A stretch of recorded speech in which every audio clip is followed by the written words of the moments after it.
អ្នកខ្លះរៀនបានខ្ពស់រត់ម៉ូតូឌុបបែរជាអ្នកខ្លះរៀនបានតិចធ្វើជាថៅកែអ្នកខ្លះរវល់ពីព្រលឹមទល់ព្រលប់រស់មិនស្រណុកបែរជាអ្នកខ្លះមិនសូវរវល់រស់នៅបានយ៉ាងសុខស្រួលមនុស្សស្រីខ្លះស្អាតអាយុ30នៅលាវ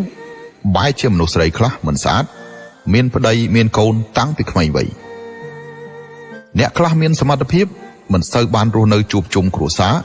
បែរជាមនុស្សធម្មតាអាចរស់នៅជួបជុំបានដ៏មានសុភមង្គលពេញមួយជីវិតអ្នកខ្លះដេកលើគំនរទ្រព្យសម្បត្តិមុខមិនដែលចេះរីកបែរជាអ្នកខ្លះដេកលើរនាបគ្រប់ពេលទឹកមុខរីករាយអ្វីខុសអ្វីត្រូវគឺគ្មានស្តង់ដារជាក់លាក់ទេចិត្តគំនិតរបស់អ្នក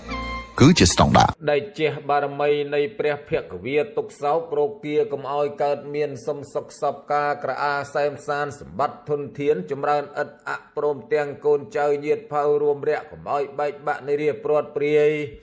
សូមឲ្យមូលមិត្តបានសុខសប្បាយសម្បត្តិទាំងឡាយចាយវាយគ្មានខ្វះតាំងពីពេលនេះកំបីកន្លះសុខយុះដល់ចាស់អាយុយឺនក្រៃពុទ្ធធាំងធម្មមាំងសង្ឃាំងថ្លាថ្លៃសុំជួយរារាំង